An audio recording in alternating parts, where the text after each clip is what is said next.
Hi. ഇപ്പോൾ നെറ്റ്ഫ്ലിക്സിലൂടെ പുറത്തിറങ്ങിയിട്ടുണ്ടായിരുന്ന ഒരു Telugu romantic drama സിനിമയായിരുന്നു ഹായ് നന്ന എന്നുള്ളത്. സിനിമ തെലുങ്ക് ചിത്രമാണെങ്കിൽ കൂടിയും നെറ്റ്ഫ്ലിക്സിൽ മലയാളം, തമിഴ് ഉൾപ്പെടെ എല്ലാ ലാംഗ്വേജസിലും ഡബ്ബൊക്കെ ചെയ്തിട്ടുണ്ട്. ഞാൻ മലയാളം ഡബ്ബിംഗ് ആണ് കണ്ടത്. നല്ല കിഡിലനായിട്ടുള്ള ഒരു മലയാളം ഡബ്ബിങ്ങുമാണ് ഈ ഒരു സിനിമയ്ക്ക് വേണ്ടി നടത്തിയിട്ടുള്ളത്. എന്തായാലും സിനിമ എങ്ങനെയുണ്ടെന്ന് നോക്കാം. സിനിമയുടെ സ്റ്റോറി എന്ന് പറയുമ്പോഴത്തേക്കും തൻ്റെ അമ്മയെക്കുറിച്ച് അച്ഛൻ മകളോട് പറഞ്ഞു കൊടുക്കുന്ന കുറച്ച് കഥകൾ എന്നുള്ളതാണ്, അല്ലെങ്കിൽ അമ്മ ആരായിരുന്നു എന്നൊക്കെ തന്നെ പറഞ്ഞു കൊടുക്കുന്നതാണ് ഏകദേശം ഒരു വൺലൈൻ എന്ന് പറയാൻ സാധിക്കും. ആ ഒരു കഥ പറയുമ്പോഴത്തേക്ക് അതിനുള്ളിൽ റൊമാൻസ് ഉണ്ട്, അതുപോലെ ഒരു അച്ഛൻ മകൾ ബന്ധമൊക്കെ ഉണ്ടായിരുന്നു. എന്തായാലും കണ്ടു തന്നെ നിങ്ങൾ മനസ്സിലാക്കിയെടുക്കുക. ഇനി ഒരു സിനിമ എങ്ങനെയുണ്ടെന്ന് ചോദിച്ചു കഴിഞ്ഞാൽ ഒറ്റ വാക്കിൽ പറയാൻ സാധിക്കുന്നത് ഇതൊരു മനോഹര സിനിമയാണ്. കാരണം ഈ സിനിമയിലൂടെ ഉദ്ദേശിക്കുന്ന ഒരു കാര്യമുണ്ട്. ആ ഉദ്ദേശം എന്നുള്ളത് പ്രേക്ഷകരെ ഇമോഷണലി കണക്ട് ചെയ്യിപ്പിക്കുക, കഥാപരിസരമായിട്ട് കണക്ട് ചെയ്യിപ്പിക്കുക എന്നുള്ളതാണ് സിനിമയുടെ മെയിനായിട്ടുള്ള ഉദ്ദേശം. അത് പക്ക വർക്കൗട്ട് ആയിട്ടുണ്ട് എന്നുള്ളതാണ്, അല്ലെങ്കിൽ എന്നുള്ളിടത്താണ് സിനിമ വിജയിച്ചിരിക്കുന്നതെന്ന് പറയാൻ സാധിക്കും. ഇപ്പോൾ ഇതിൻ്റെ കഥ എന്നൊക്കെ പറയുമ്പോഴത്തേക്കും നമ്മൾ ഇതിനു മുമ്പും കേട്ട് ശീലിച്ചിട്ടുള്ള ആ ഒരു റൊമാൻറ്റിക് ടൈപ്പ് സ്റ്റോറി തന്നെയാണ് ഒരു ടോട്ടാലിറ്റി എടുത്ത് പരിശോധിക്കുമ്പോൾ. പക്ഷേ അത്തരത്തിലുള്ള ഒരു തോന്നലൊന്നും പ്രേക്ഷകർക്ക് തോന്നില്ല. കാരണം ഒരു ഫ്രഷ് ആയിട്ടുള്ള ഒരു ഫിലിം കാണുന്ന, ഒരു കഥ നമ്മുടെ മുന്നിലേക്ക് കാഴ്ചവെക്കുന്ന പോലൊരു ഫീലുണ്ട്. അതിന് പ്രധാനമായിട്ട് പറയേണ്ടത് ചിത്രത്തിൻ്റെ തിരക്കഥയൊക്കെയാണ്. സിനിമയുടെ കഥ അത് ട്രീറ്റ് ചെയ്ത് അല്ലെങ്കിൽ അവതരിപ്പിച്ച് പോകുമ്പോഴത്തേക്കും അൺഎക്സ്പെക്റ്റഡ് ആയിട്ടുള്ള കുറേ മൊമെൻറ്റ്സ്, പിന്നെ ഇതിനുള്ളിൽ മെയിനായിട്ട് ഞാൻ പറഞ്ഞു ഇമോഷൻസ് ഒക്കെയാണ് ബിൽഡ് ചെയ്യാൻ വേണ്ടി ഇവർ ശ്രമിക്കുന്നത്. അതെല്ലാം പക്ക വർക്കൗട്ടാണ്. ഓക്കെ, ഏതൊരു സിറ്റുവേഷൻ വന്നു കഴിഞ്ഞാൽ നമ്മളെ ഹുക്ക് ചെയ്യുന്ന രീതിയിലുള്ള എന്തെങ്കിലും ഒരു സംഭവം ആ ഒരു സിറ്റുവേഷനിൽ കാണും. ഒന്നെങ്കിൽ പ്രകടനമായിരിക്കും, അല്ലെങ്കിൽ ആ ഒരു ടൈമിലെ ആ ഒരു കഥാപരിസരത്തിൻ്റെ ഇമോഷൻ ആയിരിക്കും. നമ്മൾ എങ്ങനെയും കണക്റ്റ് ആയി പോകും. അങ്ങനെ മനോഹരമായിട്ട് തന്നെയാണ് തിരക്കഥയൊക്കെ തന്നെ ഈ ഒരു സിനിമയ്ക്ക് വേണ്ടി സൃഷ്ടിക്കപ്പെട്ടിട്ടുണ്ടായിരുന്ന.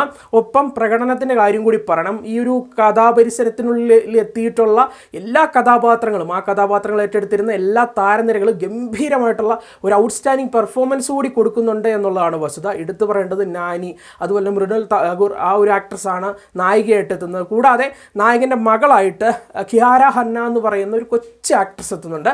ആ ഒരു കുട്ടിയുടെ കാര്യം ആദ്യം ഒന്ന് പറയട്ടെ. കാരണം നല്ല രസമായിരുന്നു അത്. നമുക്ക് കണ്ടുകൊണ്ടിരിക്കുമ്പോഴത്തേക്ക് അഭിനയിക്കുകയാണെന്ന് തോന്നിയില്ല. എനിക്ക് ചില സിനിമകളൊക്കെ കാണുമ്പോൾ ഈ കുട്ടികളുടെ പ്രകടനമൊക്കെ കാണുമ്പോഴത്തേക്ക് അവർ കുറേ ക്യൂട്ട്നെസ് ഒക്കെ കുറച്ച് ഓവറായിട്ടൊക്കെ ഇട്ട്, അങ്ങനെ എനിക്ക് അതൊക്കെ പേഴ്സണലി കണക്റ്റ് ആകാത്തൊരു കാര്യമാണ്. പക്ഷേ ഈ ഒരു സിനിമയിലേക്ക് എത്തുമ്പോഴത്തേക്ക് ഈ കുട്ടി അഭിനയിക്കുകയാണെന്ന് ഒരിടത്ത് പോലും തോന്നിയില്ല. ഓക്കെ, ഒരു കൊച്ചുകുട്ടിയാണ്, നല്ല രസകരമായിട്ട് അത് ഹാൻഡിൽ ചെയ്ത്, എസ്പെഷ്യലി ക്ലൈമാക്സ് ഒക്കെ വന്നു കഴിയുമ്പോഴത്തേക്കും ആ കുട്ടിയുടെ മനസ്സിലുണ്ടാകുന്ന കുറേ ഇമോഷൻസ് ഒക്കെ ഉണ്ട്. അത് വ്യക്തിപരമായിട്ട് ഞാനും കണക്റ്റ് ആയിപ്പോയി. കാരണം അമ്മാതിരി ഒരു പ്രകടനമാണ് ആ ഒരു കുട്ടി കൊടുക്കുന്നത്. അതുപോലെ മൃണൽ താഗൂർ, ആ ഒരു ആക്ട്രസിൻ്റെ പ്രകടനമൊക്കെ ഒന്ന് എടുത്ത് മെൻഷൻ ചെയ്യേണ്ട കാര്യമാണ്.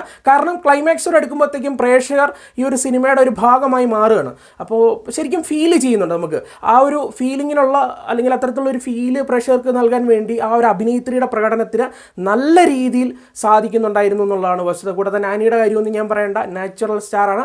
നാച്ചുറലായിട്ടുള്ള ഒരു പ്രകടനമാണ് ഇതിലും കൊടുത്തിട്ടുണ്ടായിരുന്നെന്ന് പറയാൻ സാധിക്കും. കൂടാതെ ഒരുപാട് കുഞ്ഞു കുഞ്ഞു കഥാപാത്രങ്ങളുണ്ട്, എല്ലാം നൈസായിട്ടാണ് നിന്നിട്ടുണ്ടായിരുന്നത്.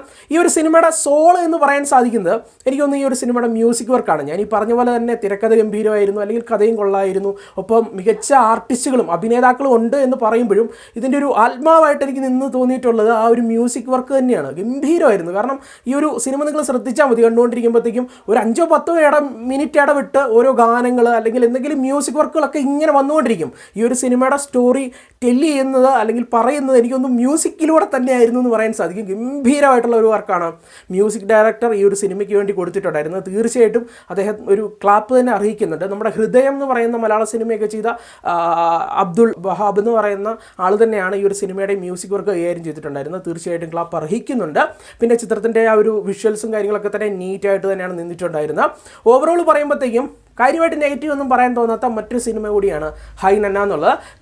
എന്തുകൊണ്ടെന്ന് ചോദിച്ചു കഴിഞ്ഞാൽ ഈ സിനിമ കാണുന്ന പ്രേക്ഷകൻ തീർച്ചയായിട്ടും ഈ ഒരു സിനിമയായിട്ട് കണക്റ്റ് ആകും, അല്ലെങ്കിൽ കണ്ടു തീർത്ത് കഴിയുമ്പോഴത്തേക്കും നൈസ് ഫിലിം കണ്ടു എന്ന് തീർച്ചയായിട്ടും പറഞ്ഞു പോകും. അപ്പോൾ അത്തരത്തിലുള്ള സിനിമയ്ക്ക് എന്തിന് നെഗറ്റീവ് ഇല്ല. ഓക്കെ, എന്തായാലും നിങ്ങൾ ധൈര്യമായിട്ട് കുടുംബവും കുട്ടികളും ഒക്കെ ആയിട്ടിരുന്നൊന്ന് കണ്ടു നോക്കുക. കണ്ടു തീർത്ത് കഴിയുമ്പോഴത്തേക്കും നല്ലൊരു സിനിമ കണ്ടു എന്നുള്ള ഒരു മനസംതൃപ്തി തീർച്ചയായിട്ടും നിങ്ങൾക്ക് കിട്ടുന്നതായിരിക്കും. എന്തായാലും ഈ ഒരു സിനിമയ്ക്ക് ഒരു 7.5 ഔട്ട് ഓഫ് 10 ആണ് നൽകുന്നത്. 10-7.5.